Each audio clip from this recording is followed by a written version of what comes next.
너무 오랜만이라서. 최근에 안 찍었구나. 최근에 음식점만 찍고 식당에서만 여기 스튜디오 촬영 시작하겠습니다. 비뇨기과 의사들 오랜만에 스튜디오 촬영으로 시작을 한번 해보겠습니다. 이 전편에서 정말 어렵게 저희 골드만 비뇨기과 그룹의 회장님이신 대표원장님 김태원 대표원장님 모시고 간단히 커피 마시면서 앞으로 또 골드만 TV가 그리고 골드만 비뇨기과가 어떻게 나가야 할지 이런 좋은 말씀을 많이 들었는데, 그래도 대표원장님을 어렵게 모셨는데 우리 비뇨기과 질환에 대해서는 한 좀 좋은 말씀도 한번 들어보고자 이렇게 또 어렵게 책상 마련해서 자리를 준비했고요. 얼마 전에 유재원 원장님께서 정계정맥류에 대해서 한번 영상을 올려주신 적이 있는데, 이번에 김태원 원장님께서 또 이 정계정맥에 대한 더 좋은 내용으로 해주실 말씀이 있는 것 같아서 저희가 이렇게 모셨고, 또 골드만 비뇨기과 내에서는 수술적인 면에서도 정말 최소 절개창으로 환자분들의 그 불편함이나 이런 걸 최소화하면서 수술 결과도, 그다음에 그 이후에 환자분들의 반응도 너무 좋기 때문에 특별히 이 질환에 대해서 또 준비를 한 이유가 있습니다. 우선은 오늘 영상은 정계정맥류가 어떤 질환인지, 그리고 어떻게 진단하고 치료가 되는지, 그리고 또 김태형 원장님만의 독보적인 그 슬기와 그 치료 방법에 대해서 한번 들어보고자 이 자리를 준비했고요. 한번 시작해 보겠습니다. 유재원 원장님께서 정계정맥류가 어떤 질환인지 한번 간단히 말씀해 주시죠. 예, 그 정계정맥류라고 하는 거는 이제 정계, 심장에서 고환으로 동맥을 따라서 피가 이동을 했다가 거기서 다시 심장으로 정맥을 따라서 피가 이동을 하는데, 그 정맥이 모인 곳을 정계라고 하고, 그 하지정맥류처럼 그 부위에 이제 그 부푸는 것을 정맥류라고 해서 정계정맥류라는 이름이 붙어 있습니다. 주로는 이제 그 우측보다는 좌측에 더 많이 생기게 되는데, 왜냐하면 이제 고환에서 심장으로 정맥을 따라서 피가 올라간다고 말씀드렸는데, 그 가는 정맥의 길이 우측보다는 좌측이 훨씬 더 길고, 좌측 고환에서 올라오는 정맥이 좌측의 신장 정맥이랑 만나는 부위가 직각으로 꺾여 있기 때문에 고환에서 정맥을 따라서 피가 올라가기가 우측보다 더 어렵기 때문에 좌측에 더 많이 생기게 됩니다. 그래서 주로 우리나라 남성의 거의 10%에서 15% 정도가 가지고 있다고 생각을 하고요. 거의 85%, 90% 정도는 좌측에 발생하는 걸로 되어 있습니다. 방금 유재원 원장님께서 한 10에서 15%? 그 많으면 한 20%까지 생각하면 여기 지금 5명 있거든요. 5명 중에 1명 있을 수도 있을 것 같은데, 혹시 원장님 직접 해보신 적은 있어요? 저는 다행히 없는데, 아니면 주변에 가까운 분이나 이렇게 가족분이나 검사를 해보시고 진단을 해드린 적이 있다든지, 환자 말고? 네, 저는 사실 그 동생이 최근에 이제 결혼을 했는데, 이제 요새는 이제 결혼 전에 정액 검사들 많이 하시잖아요. 예. 아무래도 예전에 비해서 가임기 나이를 지났는데 이제 임신을 시도하는 분들도 많이 있으시고, 근데 제 동생이 우연찮게 이제 종합 검사를 해봤는데 정자 상태가 계속 좋지를 않아가지고, 그래서 진단해봤더니 정계정맥류가 나온 적이 있습니다. 그래서 어떻게? 그래서 골드만의 그 정계정맥류 수술의 가장 대가로 손꼽히고 계시는 우리 김태원 선생님께 수술을 맡기고 아주 성공적으로 정자 상태도 굉장히 좋아지고. 아직 임신은 예, 지금 이제 준비하고 있습니다. 예. 방금 전에 이제 유재원 원장님께서 가족분을 오픈하시면서 동생분 얘기를 해주셨는데, 원장님도 있으시다는 얘기가.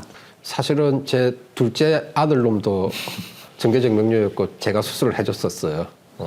아들을 수술을 해주는데 의사 사이에 불문율이 있거든요. 가족은 수술하지 않는다. 근데 제 손으로 수술을 해줬는데 결과는 좋아서 아주 아들도 만족하고 저도 만족하는데, 수술할 때 확실히 가족은 수술할 때 조금은 냉정함에 있어서 조금은 그렇더라고요. 그래서 옛날 우리 선배 의사들이 가족은 수술하지 않는다 하는 이유를 알 것 같았습니다. 그래도 뭐 후회는 없습니다. 제가 제 손으로 아들이라 채소 절개로 우리 원장이 하겠던 것처럼 다른 의사에 비해서 절개 넣는 게 3분의 1만 됐기 때문에 흉터도 적게 남았고 수술 결과도 아주 좋았기 때문에 해준 거에 대해서는 후회는 없습니다. 만족스럽고. 사실 주변에 보면 비뇨기과 선생님들께서 아이들 포경 수술도 직접 안 하시려고 하시는 분도 꽤 있으신 것 같더라고요. 정말 아드님을 하셔서 대단하십니다. 그럼 이러한 정계정맥류를 어떻게 진단해야, 이걸 수술하려면 진단을 해야 되는데 어떻게 진단 과정이 이루어지는지 그걸 좀 더 자세히 설명을 해주시면 좋을 것 같습니다. 정계정맥류가 진단이 되는 루트들이 있는데요. 대표적인 루트들이 있는데, 첫 번째, 성인들은 대부분 결혼하고 임신이 되지 않아서 불임 검사를 하는 과정 중에 진단되는 경우가 가장 흔한 루트고요. 청소년 시기 때는 이제 고환에 뭐가 지렁이 같은 게 만져져요. 이게 뭐예요? 하고 찾아와서 검사를 하다가 정계정맥류가 진단되는 게 청소년 시기 때고요. 그 다음은 청소년이나 성인들 상관없이 통증, 자측 고환이 아파요. 그래서 고환이 아픈 원인을 찾다가 진단되는 경우가 대부분의 루트들입니다. 그럼 이 진단을 그냥 눈으로만 보고 하는지 아니면 손으로 만져서 아니면 초음파를 이런 진단하는 방법들은 일단 첫 번째 시진, 눈으로 보는 거. 그다음 두 번째는 우리 의사들이 하는 가장 기본적으로 하는 신체 검사. 세 번째는 고환 사이즈 측정이라는 게 있어요. 고환 크기 측정하는 거 많이들 봤을 건데 염주알처럼 이렇게 사이즈별로 있는 고환 크기 측정법. 그다음 요즘 실질적으로 가장 많이 하는 도플러, 색도플러 초음파 검사들이 있는데 그레이드에 따라서 보이는 것들이 조금 틀려요.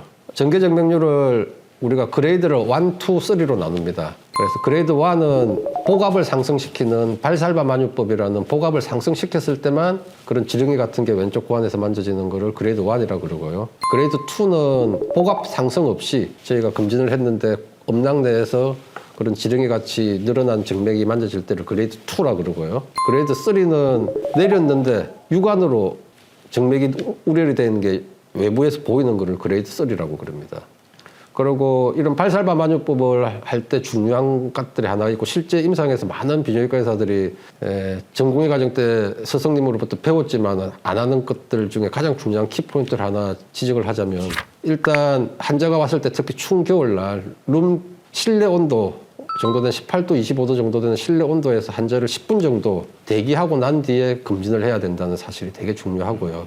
두 번째는 누워서만 검진을 하는 게 아니고 꼭 세워서 선 상태에서 발살발을 해야 그레이드 1 정계정맥류를 놓치지 않습니다. 그래서 이 부분들을 우리 골드만 원장님들도 다시 한번 리마인드해서 우리 그레이드 1을 놓치지 않는 골드만 원장들이 됐으면 좋겠습니다.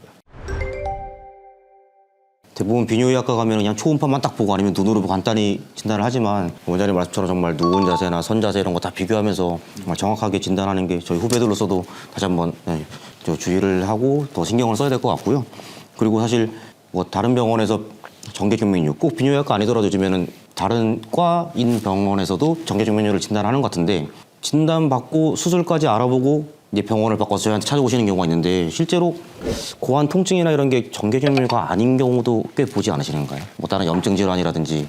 네, 그 고환이 아플 수 있는 원인은 뭐 물론 이제 많이 알려져 있는 병들 중에 하나가 정계정맥류긴 하지만 뭐 그 외에도 되게 많죠. 뭐 흔하게로는 이제 부고환이라고 고환 바로 옆에 있는 그 정자가 이동하는 통로에 이제 염증이 생기는 경우도 있고 또는 이제 뭐 어린이들 뭐 10대나 이런 데서 흔한 고환이 이제 이렇게 꼬여서 갑자기 급성으로 통증이 심해지는 이제 고환 염증 같은 것도 있고 고환에 이제 딸려 있는 우리가 뭐 충수돌기처럼 고환에도 이제 충수라고 해서 조그마한 돌기 같은 게 있는데 그게 이제 꼬여도 또 통증을 일으키기도 하고요. 그리고 뭐 드물긴 하지만 뭐 고환에 암 같은 것도 생길 수가 있고 또는 이제 다른 장기 뭐 전립선염이나 뭐 가끔 이제 그 발견한 것들 중에 하나가 고환이 아픈데 요로결석인 경우도 이제 가끔 있죠. 예. 보통 이제 옆구리 통증이 이제 주증상인데 제가 말씀드린 고환 통증의 여러 원인들 중에서 뭐 이런 경우 이런 양상의 고환 통증인 경우에 나는 정계정맥류를 좀 더 많이 의심을 한다. 뭐 이런 것들에 대해서 혹시나 팁을 좀 주시면은. 팁을 준다면 일단 우리 유재만 원장이 이야기했던 어린 나이에 그 질환들을 예시한 질환 중에서 제일 중요한 질환 중에 하나가 응급상황인 게 고환 염전입니다. 고환이 꼬이는. 근데 이게 정계정맥류하고 차이점은 발생 연령대예요. 고환 염전은 비교적 어린 10대 전후에서 생기는 게 많고 아주 어린 영유아일 때도 생길 수 있고 10대 전후에서 생기는 게 많지만 사실은 이 정계정맥류는 청소년기 이전에는 잘 안 생기거든요. 청소년기 이후에 생기는 나이대에 비교해서 우리가 할 수 있고 DDX 그러니까 감별 진단을 할 수 있는 부분이 있고 그래서 중요한 질환을 기준으로 먼저 배제해 나가는 그러니까 사실 그 정계정맥류가 진단이 가장 놓치는 게 그레이드 1의 정계정맥류인데 그레이드 1 정계정맥류에 대해서 아까 진단하는 조금만 우리가 세심하게 신경을 쓴다면 정계정맥류 그레이드 1도 진단할 수 있고요. 그래서 현장에서 보면은 정계정맥류 통증인데 오인돼서 그러니까 부고환염 초기라든지 전립선점의 연관통으로 그렇게 치료를 하다 보는 환자들을 꽤 많이 보거든요. 그래서 조금 관심을 가지고 세세하게 원칙대로 접근을 해 나간다면은 그런 감별 진단은 용이하게 할 수 있다고 생각합니다. 사실 이 정계정맥류가 고환의 불편감이나 통증을 일으킬 수 있는 다른 질환들이 정말 다 배제가 되고 정말 딱 정계정맥류라고 진단했을 때 그럼 이거를 뭐 약물로 치료를 해야 되는지 그냥 놔둬도 될지 아니면 수술을 해야 될지 무조건 수술을 해야 될지 그 경우가 어떻게 되는지 그것도 정리를 좀 해주시면 좋을 것 같습니다. 자, 일단 환자들이 정계정맥류로 진단이 되면 제일 먼저 물어보는 게 이거 저절로도 좋아지나요? 이런 이야기를 많이 물어봐요. 근데 저명하게 확진된 정계정맥류는 자연 회복은 없습니다. 자연 회복은 없고 정계정맥류가 있고 난 뒤에는 지속적으로 고환에 손상을 줄 수 있는 일만 있는 거지 정계정맥류가 자연 회복이 되거나 혹은 그 통증이 약물로 조절되는 경우보다는 사실 약 먹어서 좋아지는 게 아니고 정계정맥류가 생기는 해부학적 원인이 우리가 직립보행을 하면서 생기는 질환이기 때문에 환자가 누우면은 보통 정계정맥류 통증은 자고 일어난 아침에는 안 나타나거든요. 누워서 자는 경우지 서서 자는 사람은 없지 않아요. 그러니까 누워 있으면 저절로 통증은 사그라들어요. 그래서 약물 치료라든지 뭐 저절로 소멸된다거나 그런 일은 없어요. 청소년기 이후에 진단되고 나면 그거는 지속적으로 꾸준히 악화되는 일만 있지 저절로 좋아지는 경우는 없습니다. 그리고 약으로 통증이 해소되거나 그런 것도 아니고요. 그럼 수술은 무조건 수술을 해야 되는 것도 그런 것도 아니지. 그 수술 우리가 이제 우리 유재만 원장 동생은 결혼을 앞두고 유재만 원장이 동생한테 선물로 혼전 검사라 그러죠. 결혼전 검사를 해주다가 정액 소견이 나빠서 저한테 원장님 좀 정자 소견 같이 봐주실래요 해서 봤더니 제가 봐도 활동성도 떨어져 있고 숫자도 경계선에 있고 해서 그래서 정계정맥류 여부 확인 한번 해봐라 했는데 정계정맥류가 실제로 있었어요. 그래서 그런 경우는 수술의 대상이 바로 되죠. 그런데 제 둘째 아들은 사실은 냉정하게 수술 기준, 그 수술 기준이 뭐냐면 첫 번째 정액 검사 소견이 이상이 있는 경우입니다. 중등도 이상의 정계정맥류에서 정액 검사를 했는데 정자 소견들이 이상이 있을 때고 두 번째는 고환의 사이즈가 반대측 정상비에 비해서 20% 이상 감소했을 때예요. 왜 이게 고환 사이즈가 중요하냐면 고환의 크기가 20% 이상 그 위축이 왔을 때 수술해야 되는 이유가 고환의 대다수가 생식세포를 만드는 정세관이 85% 정도 차지해요. 그래서 고환의 생식 능력은 고환 크기와 정비례합니다. 그래서 고환 사이즈가 줄어든다는 거는 생식 기능이 떨어진다는 걸 강력하게 암시하는 거기 때문에 반대측 크기에 비해서 정계정맥류 있는 사이즈가 20% 이상 감소한다. 그러면은 이건 무조건 수술해야 돼요. 정액 검사가 현재는 정상이라 하더라도. 그리고 세 번째는 통증입니다. 제가 수술해준 환자 중에서 이게 정계정맥류도 통증이 나타나면 어느 정도까지 극단적으로 나타나냐면 환자가 일어서서 일상생활이 불가능한 환자가 있었어요. 관악구에서 오신 환자인데 정계정맥류인지 모르고 고환통이 있으니까 비뇨기과에서 엔세이드 계통 진통제만 썼던 거예요. 그런데 그 환자 수술해주고 이 정계정맥류 통증은 하지정맥류하고 똑같이 수술한 즉시 없어집니다. 그래서 그 환자 수술해주고 난 뒤에 그 환자한테 제가 원장님 신 같아요 소리를 들었거든요. 어떻게 이렇게 몇 년 동안 움직이지도 못한 극심한 통증인데 수술 이거 하자마자 이렇게 없어지나요? 원장님이 하느님 같으세요 이야기하는데 질환의 통증의 메커니즘이 그렇게 나타나기 때문에 그거는 확실하게 이야기해요. 정계정맥류 때문에 나타나는 통증은 보통 저는 그렇게 이야기해드리거든요. 수술 즉시 없어진다, 통증은.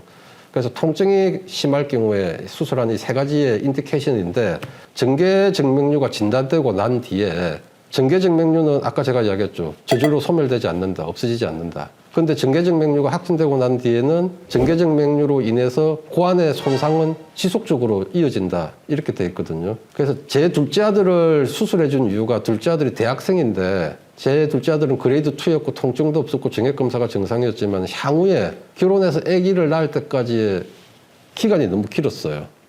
기간이 길었기 때문에 그걸 알고 있는 비뇨기과 전문의로서 그리고 애비의 심정으로 간단하게 수술을 해서 내 애가 나중에 향후에 10년 뒤에 결혼을 해서 생길 수 있는 불임에 대해서 미리 간단한 수술로 예방해 줄 수 있다 하는 개념으로 제 둘째 아들을 수술대에 눕혔고 우리 둘째 아들도 그레이드 2였으니까 만져지는 지렁이처럼 만져지는 게 신경 쓰인다고 했고 수술도 원했고 해서 제가 수술을 해줬습니다. 그래서 수술의 인디케이션이라는 거는 그 환자의 상황과 텍스트북 와이즈의 인디케이션 그러니까 수술의 인디케이션과 그걸 적절하게 조화를 해서 결정을 해야 된다고 생각합니다. 원장님 가족분 말고 환자분들도 혹시나 원장님 저 임신했어요 이런 경우도 혹시 있지 않으셨을까요?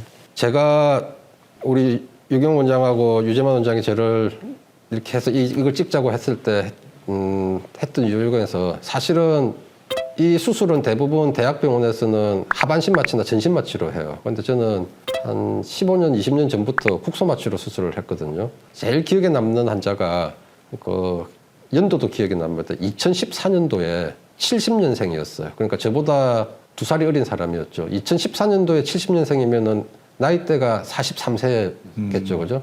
43세인데 10년 동안 아기가 안 생겨서 우리나라 사람들이 대부분 많이 하는 게 있잖아요. 정력제도 먹고, 그렇죠. 이것저것 해볼 거 다 해봐서 저한테 이야기했던 게 10년 동안 원장님 저 1억 썼어요 하고 이야기했거든요. 1억을 썼는데 아기가 안 생겼다 하고 혹시나 하고 비뇨기과는 처음 찾아온 건데 저한테 왔는데 정계정맥류였는데 정액 검사를 했더니 감증자증이었어요.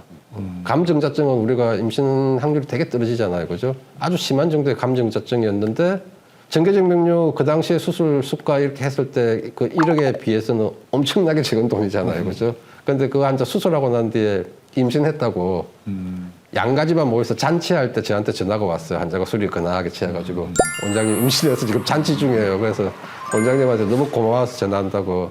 학문적으로 이야기하면 정계정맥류 때문에 불임이 오는 환자들은 수술을 하면 교과서적으로는 60에서 80% 정도가 정액 소견이 호전이 되고 그중에 수술한 환자 중에 50%가 임신을 한다고 그러거든요. 그런데 제가 실제 현장에서 느끼는 거는 80% 이상으로 정액 소견들이 대부분 다 좋아지는 것 같습니다. 그래서 임신 확률도 수술할 때 조금만 신경 써주고 재발률 낮추는 수술을 한다 그러면 임신 확률도 50%보다는 더 높지 않을까 그렇게 생각을 합니다.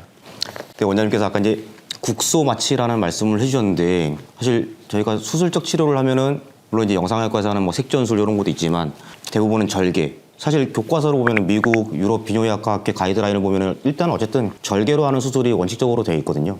근데 이 절개하는 수술을 하면 보통 저도 그렇지만은 척추 마취, 하반신 마취나 또는 뭐 큰 병원, 종합병원 이런 데서는 좀 재워서 또는 전신 마취를 하고 하기도 하는데 원장님께서는 국소 마취라는 말을 쓰셨단 말이에요. 그럼 이게 어떤 장점이 더 있는 건지 아니면 원장님께서 이런 장점 때문에 이 국소 마취라는 수술이 훨씬 더 좋다 그런 것 좀 말씀해 주시면 좋을 것 같습니다.